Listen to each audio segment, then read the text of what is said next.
દિલ્હી વિધાનસભા ચૂંટણી 2025માં ભારતીય જનતા પાર્ટીએ ઐતિહાસિક વિજય મેળવ્યો છે।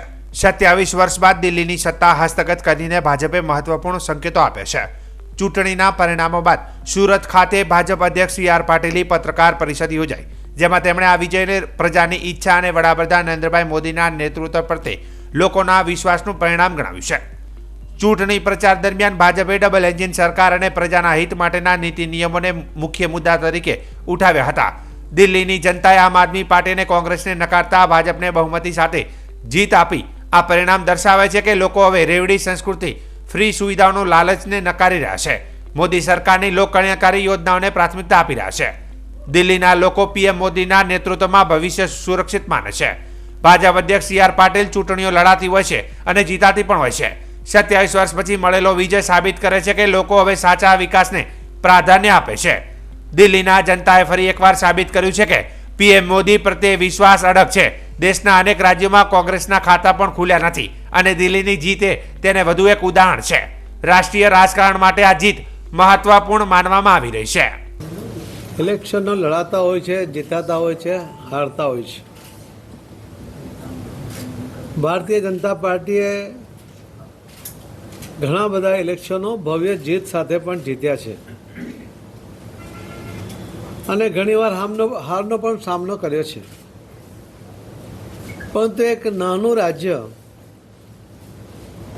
એ ભારતીય જનતા પાર્ટીએ 27 વર્ષ પછી જીત્યો અને એનો આનંદ આખા દેશના લોકો ઉજવે ત્યારે આ જીત કેટલી ભવ્ય હશે એની કલ્પના દરેકને આવતી હોય છે।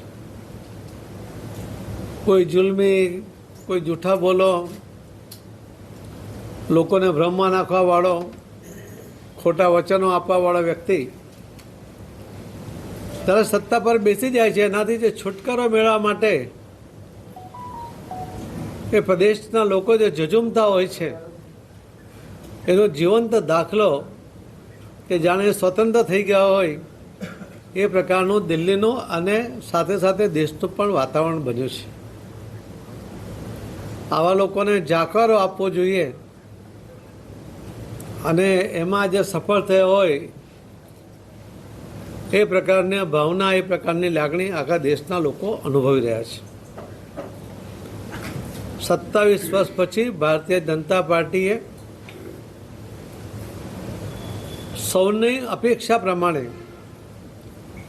અને તંદુરસ્ત હરીફાઈ કરીને લોકોમાં વિશ્વાસ ઊભો કરીને આ જીત મેળવી છે। માનનીય પ્રધાનમંત્રી શ્રી નરેન્દ્ર મોદી સાહેબે આખા એમનો જે અશ્વમેઘ યજ્ઞ જે આખા દેશમાં ફરી રહ્યો છે એમાં જે 3 રાજ્યોના છેલ્લા ઇલેક્શન એની અંદર આપણને જે જોવા મળ્યું છે, રાજસ્થાન હશે, હરિયાણા હશે, મહારાષ્ટ્ર હશે, મધ્યપ્રદેશ હશે અને દિલ્હી, આ દરેક જગ્યાએ જે રીતે કોંગ્રેસનો સફાયો થયો, આપ પાર્ટીનો સફાયો થયો અને આ ઘમંડી લોકો એમને આજે જાકારો આપવામાં, એમને બહાર કાઢવામાં સફળ રહ્યા છે। મોદી સાહેબ ક્યારેય જૂઠા વચનો આપતા નથી।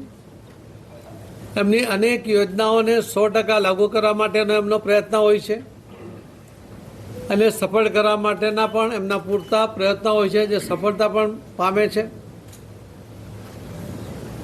કોઈ ખોટી લાલચ આપ્યા વગર તંદુરસ્ત હરીફાઈ કરીને એક રાજ્યને નહીં પરંતુ આખા દેશને સાથે લઈને આગળ વધવા માટેનો એમનો પ્રયત્ન છે। દરેક રાજ્ય આ દેશનો ભાગ છે એવી ભાવના દરેક મતદારોના મનમાં ઊભી કરીને એ જીત હાંસલ કરતા હોય છે।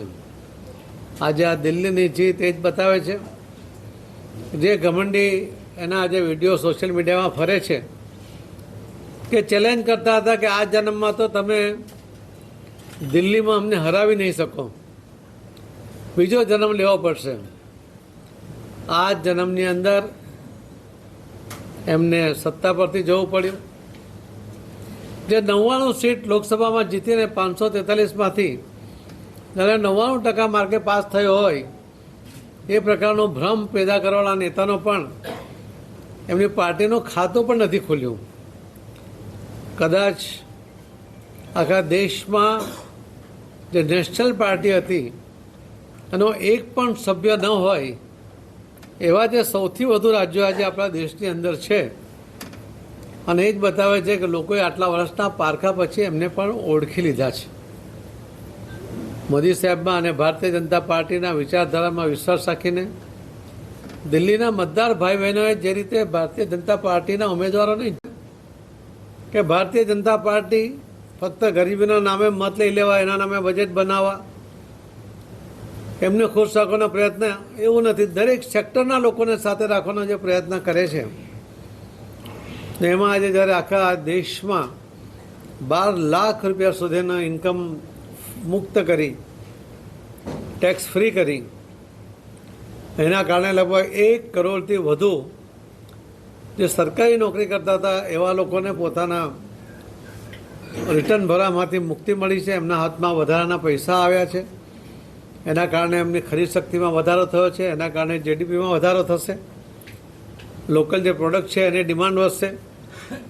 એ ડિમાન્ડ વધવાને કારણે જે બનાવવાવાળા છે એ પણ 2 પૈસા પામશે અને એ પણ ક્વોલિટીમાં સુધાર કરી શકશે. હું આપ સૌના માધ્યમથી દિલ્હીના સૌ મતદાર ભાઈ બહેનોનો ખૂબ ખૂબ આભાર માનું છું કે એમણે ભારતીય જનતા પાર્ટીમાં અને મોદી સાહેબના નેતૃત્વમાં વિશ્વાસ વ્યક્ત કર્યો છે. એમનો આ વિશ્વાસ ક્યારે તૂટશે નહીં. હું મોદી સાહેબને અને ભારતીય જનતા પાર્ટીના તમામ કાર્યકર્તાઓ, આગેવાનોને પણ અભિનંદન આપું છું અને મોદી સાહેબના શબ્દો અમને દોહરાવું છું કે આપણે સત્તા પ્રાપ્ત કરવા માટે ઇલેક્શન લડીએ છીએ, પરંતુ સત્તા પ્રાપ્તિ આપણે લોકોની સેવા માટેનો ઉપયોગ કરવા માટે કરીએ છીએ. સત્તાના મદમાં ભારતીય જનતા પાર્ટીનો કોઈ કાર્યકર્તા રાજતો નથી. એના અનેક ઉદાહરણો આપણને જોવા મળ્યા છે.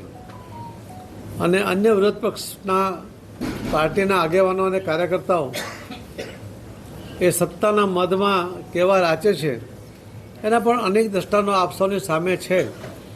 એટલે એને હું વિગતમાં જતો નથી, પરંતુ આજની આ ભવ્ય જીત આપના માધ્યમથી દરેક વ્યક્તિઓ સુધી, લોકો સુધી પહોંચે, આ જે શુભેચ્છા પણ આપના માધ્યમથી બધા સુધી પહોંચે એવી આપને વિનંતી કરું છું. આ જીતમાં આપ સૌનો પણ જે સાથ સહકાર મળ્યો, print media, electronic media, social media, આપ સૌનો પણ હું ખૂબ ખૂબ આભાર વ્યક્ત કરું છું. ખૂબ